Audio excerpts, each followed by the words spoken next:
Hi, this is Brian. Welcome back to another Heroic Plus One. In our last Plus One, we talked about Abigail Adams and her letter to her son, John Quincy Adams. As you may recall, she admonished the 12-year-old, who would become the 6th U.S. president, to live with virtue. And as we discussed, she wisely declared, these are the times in which a genius would wish to live.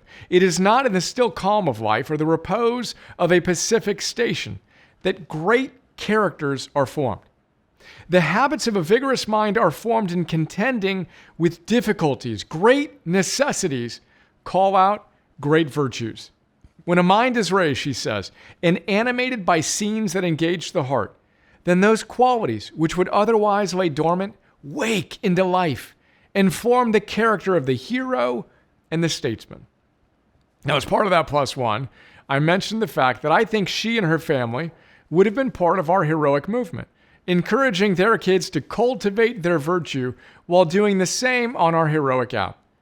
I also mentioned the fact that I think Benjamin Franklin would have either created something similar to our heroic app to track his virtuous targets or joined the cause to help us win our current war between vice and virtue.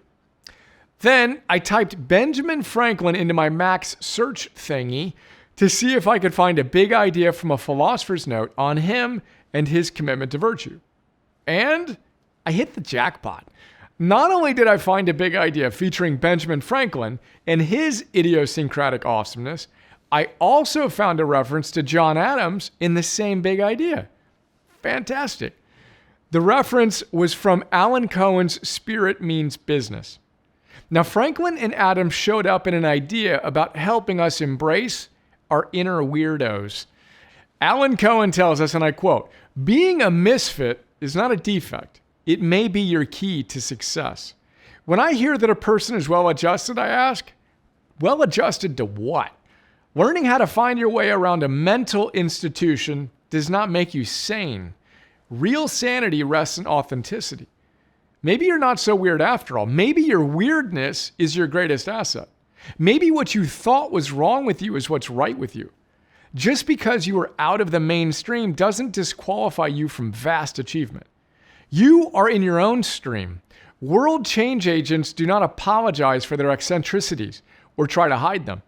Idiosyncrasies come with the package. So just get on with your creations and make your contribution regardless of any oddness your personality has picked up along the way. Don't wait until you are normal before you claim greatness. Normality and genius are rare bedfellows. As Walt Whitman proudly proclaimed, not a particle or an inch of me is vile. I celebrate myself," end quote. Now, that's from a chapter in which we learn about some of history's most awesome weirdos. Get this. Did you know that Benjamin Franklin started each day with an air bath, standing naked outside for 30 minutes? Yep.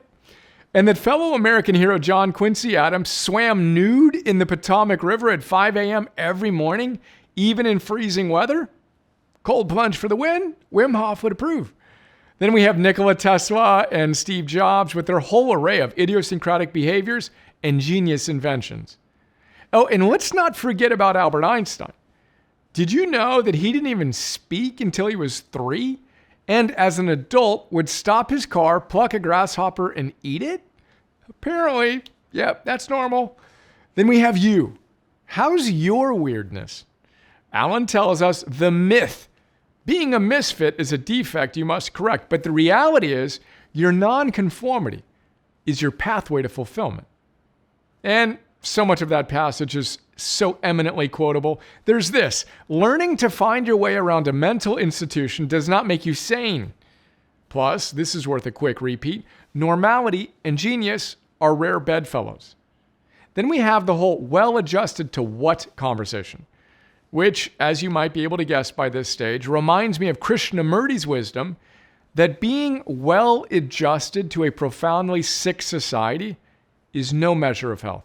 In a world where normal is so astonishingly suboptimal from a mental, physical, and emotional health standpoint, why, my dear friend, should we aspire for normalcy?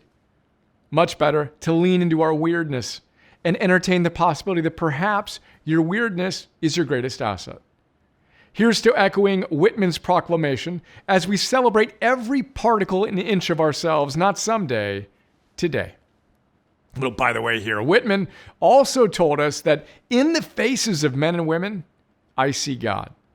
You know what I see and what we encourage our coaches to see in the faces of men and women? Heroes. And yes, I'm looking at you, hero.